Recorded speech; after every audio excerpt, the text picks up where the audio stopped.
और श्रुति हवेली के एक पुराने गैलरी सेक्शन में पहुंचे। वहां दीवारों पर ठाकुर की फैमिली की पुरानी पेंटिंग्स टंगी हुई थी। ऐसा लग रहा था मानो उन पेंटिंग्स की आंखें उन्हें लगातार देख रही हों। श्रुति ने धीरे से पूछा, रोहन, क्या तुम्हें लगता है ये पेंटिंग्स जिंदा हैं? मुझे लग रहा है ये हमें देख रही हैं। रोहन ने कैमरा संभालते हुए कहा, बस तुम्हारा वहम है। डॉक्यूमेंट्री के लिए ये परफेक्ट शॉट है। रिकॉर्ड करती रहो। गैलरी के आखिर में एक बड़ा धूल से ढका हुआ पुराना आईना रखा था। उसका फ्रेम सोना चांदी का था, लेकिन जंग और खून के धब्बे उस पर चिपके हुए थे। जैसे ही टॉर्च उस आईने पर पड़ी, श्रुति हांफते हुए बोली, रोहन, आईने में हमारा रिफ्लेक्शन नहीं दिख रहा।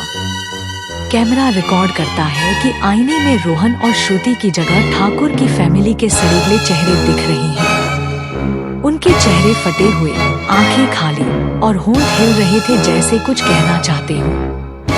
अचानक एक औरत की ठंडी आवाज गूंज उठी। जो इस आईने को देखता है, उसकी रूह इसमें कैद हो जाती है। श्रुति का हाथ अपने आप उठकर आईने को छू लेता है। उसकी उंगलियों का निशान शीशे पर जलने लगता है और अंदर से लाल रोशनी फूट पड़ती है। रोहन उसे खींचने की कोशिश करता है। श्रुति, दूर हट जाओ। लेकिन अब श्रुति का रिफ्लेक्शन आईने के अंदर फंस चुका था। कैमरा साफ दिखाता है कि असली श्रुति बाहर खड़ी है, पर आईने में उसकी डुप्लीकेट रूह मदद के लिए चीख रही है। आईने वाला श्रुति का प्रतिबिंब चिल्लाता है, रोहन, मुझे बचा लो, मुझे खींच लो बाहर। पर असली श्रुति के होंठ बिल्कुल बंद थे, जैसे उसके अंदर से कोई आवाज निकल ही नहीं रही। तभी आईने के अंदर की फैमिली के सभी मेंबर एक साथ चीखने लगे। उनकी आवाजों से पूरा कमरा हिलने लगा। पेंटिंग्स दीवार से गिर पड़ी और एक झटके में दरवाजा बंद हो गया।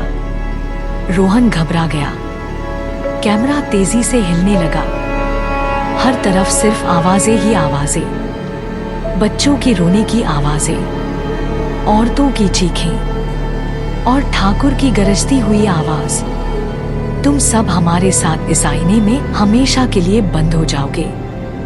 श्रुति का रिफ्लेक्शन धीरे धीरे आईने के अंदर खींच लिया गया। बाहर खड़ी श्रुति बेहोश होकर जमीन पर गिर पड़ी। कैमरा की लेंस अब सिर्फ एक चीज कैप्चर करती है। आईने में रोहन का रिफ्लेक्शन भी दिखने लगा है, जबकि असली रोहन बाहर खड़ा है। रोहन आंखें फाड़कर देखता है।